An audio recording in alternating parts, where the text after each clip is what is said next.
देखिए हमारी अगली एक्सरसाइज जो है वो है बहुपद। अब देखो बहुपद दो तरीके से हो सकते हैं। एक तो हो सकता है y बराबर एफ एक्स, या हो सकता है x बराबर एफ वाई। ठीक है, तो इसमें शून्यांक होते हैं। तो शून्यांक क्या होते हैं देखो, हम पहले इसके लिए ले रहे हैं। तो x के वह मान या कितने मान है जिस पर y की वैल्यू क्या है, जीरो है। क्या है, जीरो। तो वो इस समीकरण के शून्यांक कहलाएंगे। ऐसे ही अगर यहां पर हम देखा जाए तो y के ऐसे कितने मान हैं जहां पर x का मान क्या आ रहा है, शून्य। ठीक है, तो वो क्या होता है, इसके शून्यांक होते हैं। आप समझिए, ये तो हो गया समीकरण में। अब मैं ग्राफ में समझा रहा हूं। एक चित्र ये बना हुआ है मेरा, ये है एक्स लाइन, ये है वाई। एक्स अक्ष और वाई अक्ष, ये होता है जीरो। वो ठीक है, इसे हम बोलते हैं ओ जीरो कामा जीरो। ठीक है, इसे मूल बिंदु बोला जाता है, ओरिजिन। अब इसमें एक्स का मान जीरो कहां कहां पर आता है, कौन बताएगा। देखिए ये पॉइंट जो होता है यहां पर एक्स का भी मान जीरो होता है, वाई का भी मान। ठीक है, ये पॉइंट ऐसा पॉइंट है जहां पर एक्स और वाई दोनों जीरो होते हैं। अच्छा, इधर की तरफ बढ़ेंगे हम तो 1 2 3 4 5 6 7, यही तो होता है इधर के लिए। अच्छा, ऐसे ऊपर के लिए होता है 1 2 3 4 5 6 7। इधर के लिए क्या होता है, -1 होता है। ये होता है -2, -3, -4, -5। ऐसे ही -1, -2, -3, -4 और -5। ठीक है, अब देखो इससे हमें क्या पता चल रहा है, ये लाइन कौन सी है, मेरी एक्स वाली लाइन है। तो इस पॉइंट से अगर हम इधर बढ़ते जा रहे हैं तो एक्स का मान बढ़ता जा रहा है। क्या हो रहा है, एक्स का मान बढ़ रहा है, और इधर जाने पर एक्स का मान घट रहा है। ठीक है, यानी इस लाइन पर इधर जाने पर एक्स का मान बढ़ेगा, इधर जाने पर एक्स का मान घटेगा। सेम इसमें क्या होता है, ऊपर जाने पर देखो बाई का मान बढ़ रहा है, और नीचे आने पर बाई का मान घट रहा है। देखो 7 6 5 4 3 2 1 जीरो, -1, -2, -3, -4, -5, ये देखो घटता जा रहा है। सेम इसमें होता है, इधर बढ़ रहा है और इधर घट रहा है, और यही इसमें होता है। ठीक है, इससे हमें क्या पता चल रहा है कि इस लाइन में एक्स का मान मेरा बढ़ता है और इस लाइन में वाई का। ठीक है, तो ऐसी कौन सी लाइन है जिसमें वाई का मान जीरो रहता है, बहुत ध्यान से समझो। वाई का मान इधर जीरो है, बढ़ेगा किधर के लिए, ऊपर के लिए। तो इधर इस लाइन पे आप कितना भी चले जाए, इधर कितना भी चले जाए, वाई का मान क्या आएगा, जीरो ही आएगा। ठीक है, तो इस लाइन पर वाई का मान कभी भी बदलता नहीं, क्या रहता है, जीरो रहता है। ठीक है, और सेम देखो आप, हम इस लाइन की बात कर रहे हैं। इस लाइन पर देखो, इधर बढ़ने पर बढ़ता है एक्स का मान और इधर घटता है। तो यहां पर अगर हम ऊपर जाए या नीचे आए तो एक्स का मान जीरो रहेगा। एक्स का मान क्या रहेगा, जीरो जीरो। यानी ये लाइन जो होती है इसे हम बोलते हैं एक्स बराबर जीरो, और इससे बोला जाता है वाई बराबर जीरो। ठीक है, इस लाइन पर वाई का मान शून्य होता है, इस पर एक्स का मान शून्य होता है। ठीक है, अब इसी से बहुपद हम निकालना सीखेंगे। देखिए एक्सरसाइज है हमारी प्रश्नावली 2.1। इसमें पहला सवाल दिया है, किसी बहुपद पी एक्स के लिए y बराबर पी एक्स। सवाल क्या दिया है, y बराबर पी एक्स, y बराबर पी एक्स का ग्राफ नीचे आकृति 2.10 में दिया है। प्रत्येक स्थिति में पी एक्स के शून्यांकों की संख्या ज्ञात कीजिए। देखो पी एक्स के शून्यांक यानी वाई के शून्यांक निकाल रहे हैं। पी एक्स के शून्यांक का मतलब क्या कह रहा है, वाई के। अब देखो ग्राफ दिया है मेरा, बहुत ध्यान से समझो। पहला इधर दिया है एक्स और इधर दिया है एक्स डेश, ये दिया है वाई, यहाँ दिया है वाई डेश, और यहाँ पर लिखा है ओ। और लाइन मेरी ये खींच दी है। तो इस लाइन के लिए मुझे शून्यांक पूछे गए। तो देखो वाई के शून्यांक निकालना है। यानी y का मान शून्य कहां पर आता है, मैंने बताया था अभी आप लोगों को, इस लाइन में आता है। तो ये वाली लाइन y वाली है, इसका शून्याङ्क जब निकालेंगे तो देखो इस लाइन को कहीं पर भी काट रहा है, कहीं भी काट नहीं रहा है। भाई बहुत ध्यान से समझो, मैंने अभी आपको बताया था कि y का मान शून्य इस लाइन में आता है, केवल यहीं पर तो आता है। तो अगर ये लाइन कहीं भी यहां पर टच करेगी तो उसी पॉइंट पर केवल y का मान शून्य होगा, ठीक है, और कहीं पर नहीं होगा। और ये लाइन कहीं पर भी इस लाइन को टच नहीं कर रही है, तो इसमें कहीं पर भी हमारा y का मान शून्य नहीं आएगा, ठीक है। कि देखो ऐसी लाइन में सदैव y का मान चेंज नहीं होता। अगर इस पूरी लाइन में 0 है और इधर से खींचेंगे तो 1 हो जाएगा, 2 हो जाएगा, 3 हो जाएगा, ऐसे ही अप्रोक्सीमेट जो भी वैल्यू आ रही होगी वही पूरी लाइन पर सेम वैल्यू रहेगी, ठीक है, बदलती नहीं है। तो यहां पर कहीं पर भी y का मान शून्य नहीं प्राप्त हो रहा है। तो यहाँ शून्याङ्क कितने हैं, कितने हैं, शून्य, यानी एक भी नहीं। देखिए अगला जो दिया गया है उसमें ये वाला फिगर दिया गया है, ठीक है। अब इसमें मैं देखूंगा y का मान शून्य कहां पर आ रहा है। तो देखो मैंने कहा था इसी लाइन पर आता है, और इस लाइन पर केवल एक ही जगह से ये लाइन निकल रही है। तो इसमें कितने शून्याङ्क मिलेंगे मुझे, एक शून्याङ्क मिलेगा। अच्छा यही सवाल अगर मेरा ऐसा दिया होता x बराबर पी वाई, ठीक है, तो यहाँ पर x का मान शून्य कहां पर आ रहा है, देखो इस लाइन पर आ रहा है, यही तो आ रहा है, तो इसमें भी एक शून्याङ्क होता। अच्छा यही अभी जो पहले वाला सवाल दिया था उसमें देखो क्या था, इसमें इस वाले के लिए शून्याङ्क 0 थे, क्योंकि ये देखो लाइन कहीं पर भी इसे काट नहीं रही है। ये वाली इक्वेशन अगर दी हो तो इसके लिए एक शून्याङ्क है, क्योंकि एक जगह पर ये काट रही है, ठीक है, याद रहेगा ये चीज। देखिए अगला जो चित्र मेरा दिया गया है वो ये दिया गया है, इसमें आप देखिए y बराबर पी एक्स देखेंगे, यानी ऐसी वैल्यू जहां पर y का मान शून्य आ रहा है, वो कितनी जगह पर आ रहा है, देखो इस लाइन पर शून्य आता है y का मान, तो एक तो देखो यहां पर आ जाएगा, एक यहां पर आ जाएगा, और एक, तो यहाँ कितने शून्याङ्क प्राप्त हो रहे हैं मुझे, 3 प्राप्त हो रहे हैं। देखिए अगला चित्र जो ये दिया गया है इसमें ये पूछ रहे हैं, फिर देखो वही चीज फिर से हम देखेंगे कि y का मान शून्य कहां कहां पर आ रहा है, तो एक तो यहां पर आ रहा है और एक यहां पर आ रहा है, ठीक है, तो इसकी वैल्यू कितनी हो जाएगी, 2। अच्छा अगर इसमें ये वाला हम निकालना चाहें x बराबर पी वाई, तो यहाँ पर ऐसा कोई पॉइंट अभी दिख ही नहीं रहा है जहां पर x का मान शून्य हो। क्यों, x का मान शून्य कहां पर होता है, इस वाली लाइन में होता है, ठीक है। और ये वाला देखो कहीं पर भी इस लाइन को अभी काट नहीं रहा है, टच नहीं कर रहा है, तो अभी ये हम ज्ञात नहीं कर सकते हैं। अभी मेरे कितने वैल्यू रहेगी यहाँ पर, 0, क्या रहेगी, 0। फिलहाल क्वेश्चन में क्या पूछा गया है, क्वेश्चन में पूछा गया है y बराबर पी एक्स, तो इसी का हम ज्ञात करेंगे। तो यहाँ पर कितने दिए हैं, 1 और 2, तो यहाँ पर कितनी वैल्यू आ जाएगी, तो शून्याङ्क कितने हो गए यहाँ पर मेरे, 2 हो गए, ठीक है। देखिए अगला फिगर जो हमारा दिया गया है वो दिया गया है ये वाला। अब इसमें शून्याङ्क ज्ञात करने, फिर से भाई हम काम करेंगे, देखेंगे इस लाइन को कहां कहां पर ये लाइन काट रही है, यानी ये जो कर्व दिया गया है ये कहां कहां पर, तो देखो एक तो ये 2, 3 और 4, तो यहाँ शून्याङ्क कितने आ रहे हैं मेरे, 4 आ रहे हैं।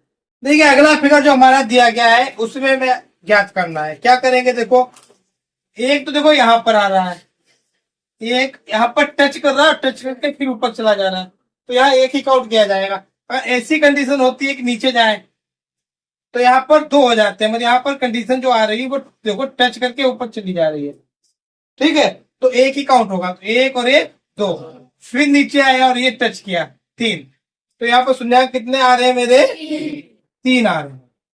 तो यही मेरा आंसर है। हमारी जो नेक्स्ट एक्सरसाइज है 2.2, इसमें क्या दिया गया है, बहुपद का शून्याङ्क ज्ञात करना है, शून्याङ्क और गुणांकों के बीच संबंध ज्ञात करना है, ठीक है। तो पहले तो हम आपको बहुपद की एक नॉर्मल कंडीशन दिखा रहे हैं, क्या होता है, मानक रूप क्या होता है बहुपद का, ये होता है a0 x की पावर n, a1 x की पावर n-1, a2 x की पावर n-2, और ये चलता चला जाएगा, लास्ट में आएगा ए एन एक्स की पावर एन माइनस एन बराबर 0। तो कोई भी बहुपद है, ये उसका मानक रूप होता है। ठीक है, सारी बहुपद इसी से बनती हैं।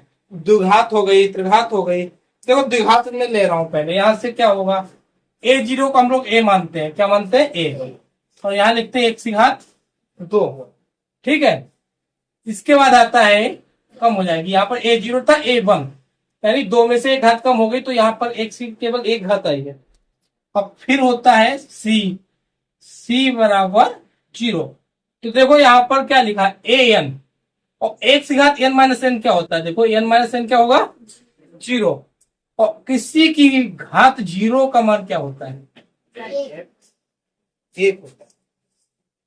किसी की घात 0 का मान क्या होता है 1, यानी an की जब 1 से मल्टीप्लाई होगी तो यहाँ केवल क्या आ जाएगा an, यानी an की जगह यहाँ c लिया गया है, तो क्या रहेगा c।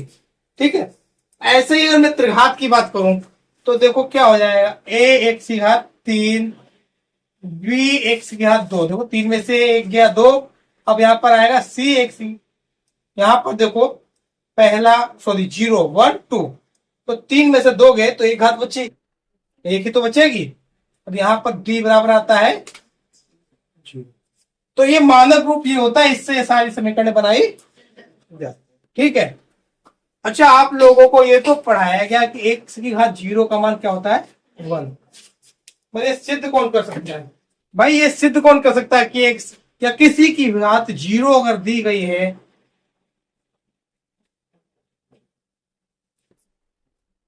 तो इसका मान सदैव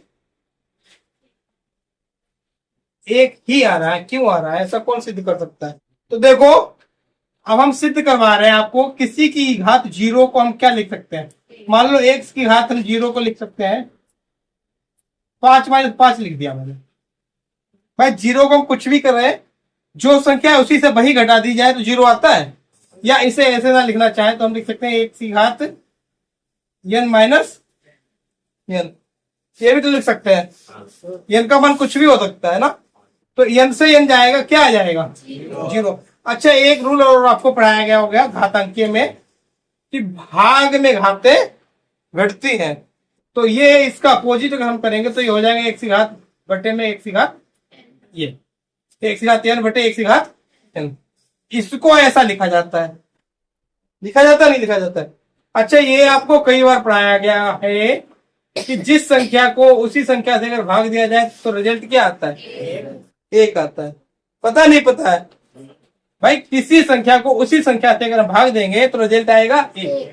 तो x की घात n से अगर x की घात n को काटेंगे तो रिजल्ट क्या आएगा, इसीलिए x की घात 0 या किसी की, जैसे मैंने अभी बताया था 15 की घात 0, तो हम लिखेंगे 15 की घात, मान लो मैंने लिख दिया 2 माइनस का 2, क्या हो जाएगा 15 की घात 2, और ये भाग में जाएगा 15 की घात 2, तो ये कट गया, आंसर क्या आया। ठीक है, तो किसी की पावर 0 1 इसीलिए होती। अब मुझे इसमें देखो क्या करना है आपको, शून्यांक। अच्छा किसी समीकरण में शून्यांक होते कितने हैं ये कैसे पता चलेगा, तो समीकरण की घात देखा जाता है, सबसे बड़ी घात इसमें क्या दी गई है 2, तो यहाँ शून्यांक कितने आएंगे मेरे 2, यहाँ सबसे बड़ी घात कितनी है 3, तो शून्यांक कितने आएंगे 3 आएंगे।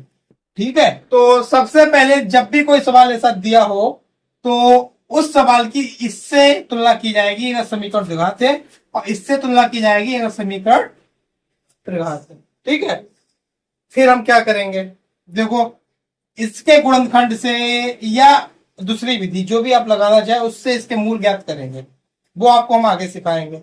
ठीक है, और संबंध क्या होते हैं ये समझो, संबंध इसके 2 होते हैं।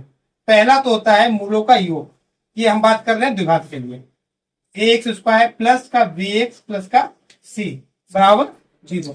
अच्छा यहाँ सबसे बड़ी घात है 2, तो मूल कितने होंगे इसके 2, तो यह शून्यांक, क्या मूल इसके कितने होंगे मेरे 2 होंगे। पहले को मैंने अल्फा मान लिया, दूसरे को क्या मान लिया बीटा। तो देखो संबंध क्या क्या बनेगा, एक तो योग होता है, मूलों का योग, आपको सीधे बताया गया है अल्फा प्लस बीटा। ठीक है। अच्छा,